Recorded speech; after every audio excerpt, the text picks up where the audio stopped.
ಕದನದಾಡಿದರು ಬಳಿಕ ನರನು ಪ್ರತಾಪದಿ ತೆಗೆದ ಕರ್ಣನ ರಥಂ ಮುಗಲಿಯಂತೆ ಹಿರ್ರನೆ ತಿರುಗಿತು.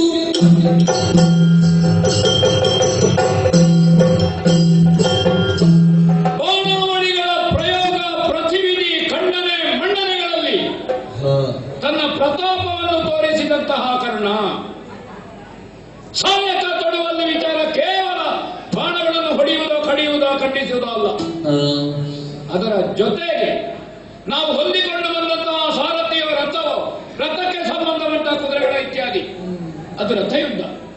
ಅದರಲ್ಲಿ ಸಾಮರ್ಥ್ಯವನ್ನು ಕರ್ಣನದ್ದು ನೋಡಬೇಕು, ನಮ್ಮ ಸಾಮರ್ಥ್ಯವನ್ನು ತೋರಿಸಬೇಕು.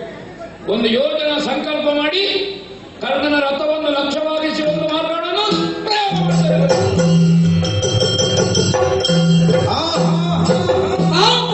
ಒಂದು ಯೋಜನ ಬಿದ್ದೆ ಕಂಡಿನ ಕೋಪದ ಕನಲ್ ಗಂಜನಾದನವರು ಈ ಪರಂತಮೆ ಮೇಲ್ಪಟ್ಟು ಬಿಲ್ಲಂತರಂ ಬಿಟ್ಟ ಸರಿದುದು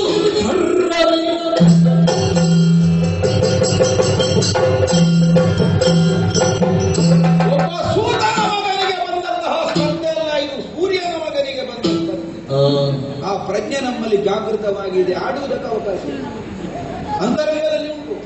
ಈಗ ತನುಜ ಆದ್ದರಿಂದಲೇ ಇಂದಿನ ದಿನ ವಿಜೃಂಭಿಸುವಂತಹ ಕಾಯಕದಲ್ಲಿ ಪರಿಪೂರ್ಣವಾದಂತಹ ವಿಶ್ವಾಸವನ್ನು ತಳೆದೆ ಸಮರ ಕ್ಷೇತ್ರಕ್ಕೆ ನಾನು ಪ್ರವೇಶಿಸಿದ್ರೆ ಹಾಗೆ ಹೋದದ್ದೇನು,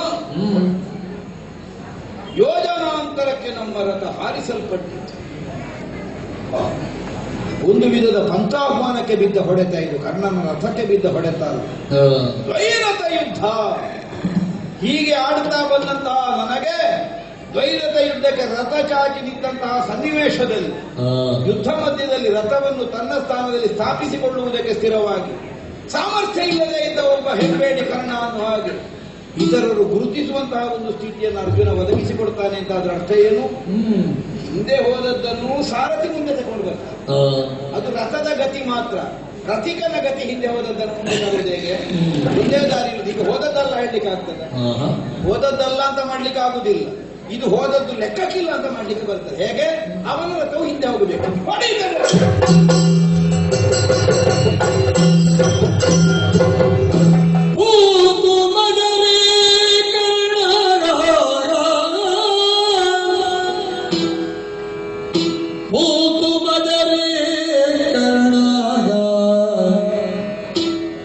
ಜಗವಿಖ್ಯಾತ ಧನು ಧನು ಜಗವಿಖ್ಯಾತ ಧನು ಧನು ಸಮರದೊಳು ಸತ್ವಾತಿಶಯನಗೆ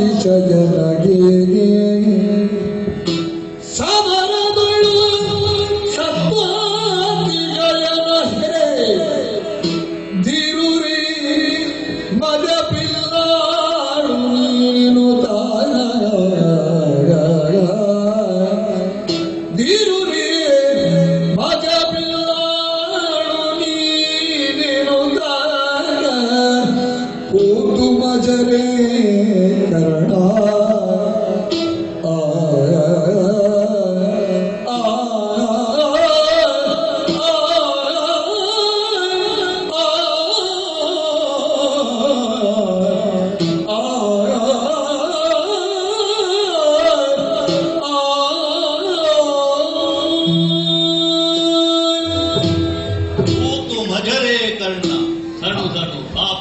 ಬಿಲ್ಲಾಳು ನೀನು.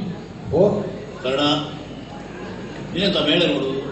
ಎಲ್ಲಿಂದ ಸ್ವರ ಅಂತ ಪಕ್ಕನೆ ಗೊತ್ತಾಗಲಿಲ್ಲ. ಆ ಭಾಷೆ ಕೇಳುವಾಗ ಆಕಾಶದಿಂದ ಬಂತು ಅಂತ ಕೇಳಿದ್ದು ನಾನು. ಯಾಕಂದ್ರೆ ಯುದ್ಧದಲ್ಲಿ ಪರಸ್ಪರರು ಮೂದಲಿಕೆಯ ಮಾತುಗಳನ್ನು ಆಡುತ್ತಾ ಮಾರ್ಗಣಗಳನ್ನು ಪ್ರಯೋಗಿಸುತ್ತಾ ಸೋಲು ಗೆಲುವಿನ ನಿರ್ಣಯಕ್ಕಾಗಿ ಹೋರಾಟವನ್ನು ನಡೆಸ್ತಾ ಇದ್ದರು. ಆ ಪರುಷ ವಾಕ್ಯ ಮರೆಯಾಗಿದೆ, ಮಧುರ ವಾಕ್ಯ ಕೇಳಿ ಬರ್ತದೆ. ಏನು ಅಂತ ಅಚ್ಚರಿಯಾಯಿತು. ಇಲ್ಲಿದ್ದವರು ಹಾಗೆ ಮಾತಾಡ್ಲಿಕ್ಕಿಲ್ಲ ಅಲ್ವಾ? ಈಗ ಸ್ವಲ್ಪ ತಲೆ ತಗ್ಗಿಸಬೇಕು ನೀವು. ಯಾಕಂದ್ರೆ ನಿನ್ನ ಮುಂಭಾಗದಲ್ಲಿ ನಾನು ಕೂತಿದ್ದೇನೆ, ಯೋಧನಾಗಿ ನೀನು ನಿಂತಿದ್ದಿ. ಇನ್ನು ಆ ಭಾಷೆಯಲ್ಲಿ ಮುಂದುವರಿಸುವುದಿಲ್ಲ. ಯಾಕಂದ್ರೆ ಎಲ್ಲರಿಗೂ ಅರ್ಥ ಆಗುವ ಹಾಗೆ ಮಾತಾಡಬೇಡ್ವಾ? ಅದ್ಭುತವನ್ನು ಸಾಧಿಸಿದ್ದಿ. ಕುರುಕ್ಷೇತ್ರದಲ್ಲಿ 17ನೆಯ ದಿವಸದ ಯುದ್ಧ ನಡೆಯುತ್ತಾ ಇರುವುದು. ಹೌದು. ಬಹುಶಃ ಈ ಹಂತದಲ್ಲಿ ಒಂದು ವಿಭಿನ್ನವಾದಂತಹ ತಿರುವನ್ನು ಕೊಟ್ಟಿ ಹಾ. ಅಂತ ನನಗೆ ಸಂತೋಷ ಆದದ್ದು. ಹ್ಮ್ ಮತ್ತೆ ನನಗೆ ಒಂದು ಮಾತು ಹೇಳಬೇಕು ಅಂತ ಹೇಳಿದೆ, ಹ್ಮ್ ಅದನ್ನು ಹೇಳದೆ ಉಳಿಯುವುದಕ್ಕಾಗುವುದಿಲ್ಲ. ಹ್ಮ್ ಹ್ಮ್ ಯಾಕಂದ್ರೆ ಹ್ಮ್ ಅನೇಕ ಮಂದಿ ಕಲಿಗಳಿದ್ದಾರೆ, ವೀರರಿದ್ದಾರೆ. ಹ್ಮ್ ಹೋರಾಟದಲ್ಲಿ ಅವರ ಎಸುಗೆ ಎಷ್ಟು ಎನ್ನುವುದನ್ನು ನೋಡಿದ್ದೇವೆ. ಅದರ ಬಗ್ಗೆ ವಿಮರ್ಶೆ ಮಾಡುವುದಕ್ಕೂ ನಮಗೆ ಸಾಧ್ಯ ಇದೆ. ಅನೇಕ ಯುದ್ಧಗಳಲ್ಲಿ ನೀನೇ ಪ್ರತ್ಯಕ್ಷ ಭಾಗಿ. ಹೌದಪ್ಪ, ಭೀಷ್ಮರ ಯುದ್ಧ ಆಗಿದೆ, ದ್ರೋಣರ ಯುದ್ಧ ಆಗಿದೆ.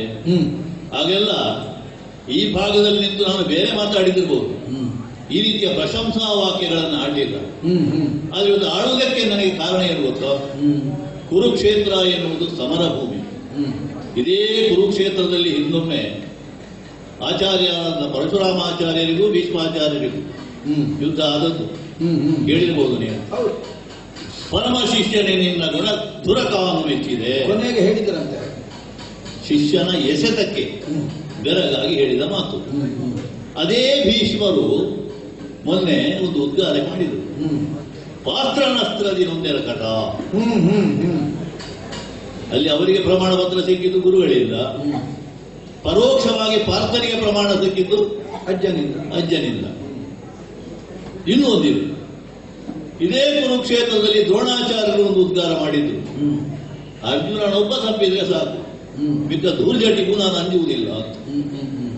ಹಾಗಾದ್ರೆ ಈ ಭಾಗದಲ್ಲಿ 3 ಮಂದಿ ಸೇನಾಪತಿಗಳಾಗಿದ್ರು, ಅಲ್ಲಿ ಹೋರಾಡುವಂತ ಯೋಧ ಅರ್ಜುನ ಒಬ್ಬನೇ. 2 ಸೇನಾಪತಿಗಳು ಅರ್ಜುನನನ್ನೇ ಹೊಗಳಿದ್ರು. ಹೌದು, ಪ್ರಶಂಸೆಲ್ಲ ಅಲ್ಲಿಗೆ ಬಂದದ್ದು.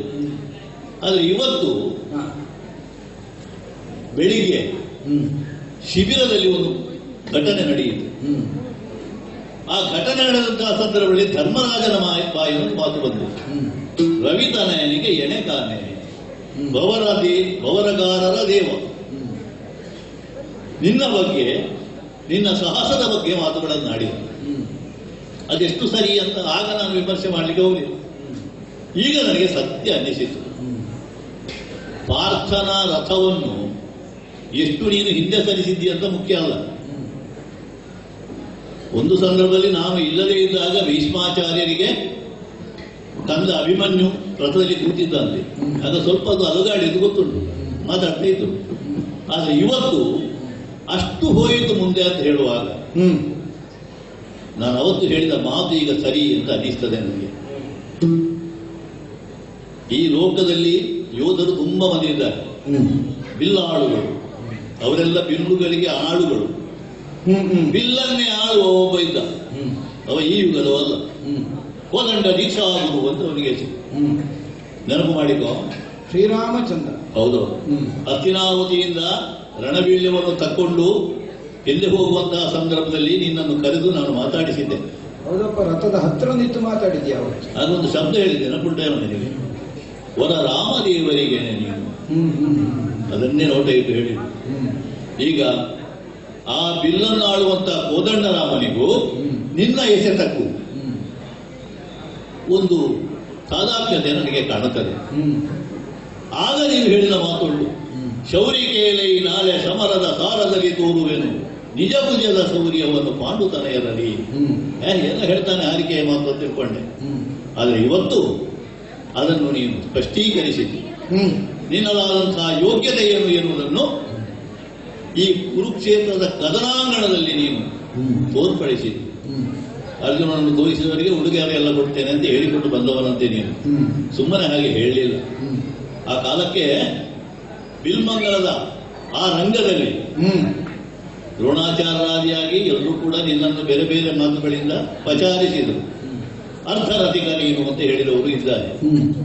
ಈಗ ನಾನು ಹೇಳ್ತೇನೆ, ಉತ್ಕಂಠಿತನಾಗಿ, ನೀನು ಅರ್ಧರಥಿಕ ಅಲ್ಲ ಕರ್ಣ, ಮಹಾರಥಿ ನೀನು, ಮಹಾರಥಿ.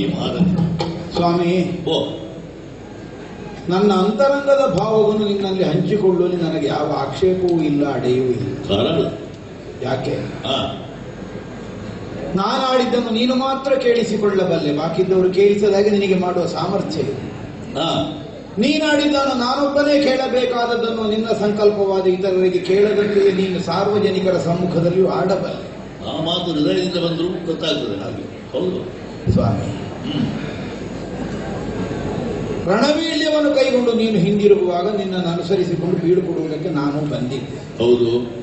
ಆಗ ನೀನು ಹೇಳಿದ ಈಗಲೇ ಹೇಳಿದಾಗ ಅವರ ರಾಮಗೆಣೆ ಹಾ, ಅಲ್ವ, ನಾನು ಯಾರು, ನನ್ನ ಹಿನ್ನೆಲೆ ಏನು ಅನ್ನುವುದನ್ನೆಲ್ಲ ಹೇಳಿ ಆ ಪಾಂಡವ ಪಕ್ಷವನ್ನು ಸೇರಿಕೊ, ಹಾ, ಉಭಯತರರ ಮಧ್ಯದಲ್ಲಿ ಅಧಿಕಾರವನ್ನು ನಡೆಸುವುದಕ್ಕೆ ನಿನಗೆ ಸಾಧ್ಯ ಆಗುತ್ತದೆ ಅಂತ ನೀನು ಆಡಿದ್ದೆ. ಆದ್ರೆ ನಾನು ಅದನ್ನು ನಯವಾಗಿ ನಿರಾಕರಿಸಿದೆ.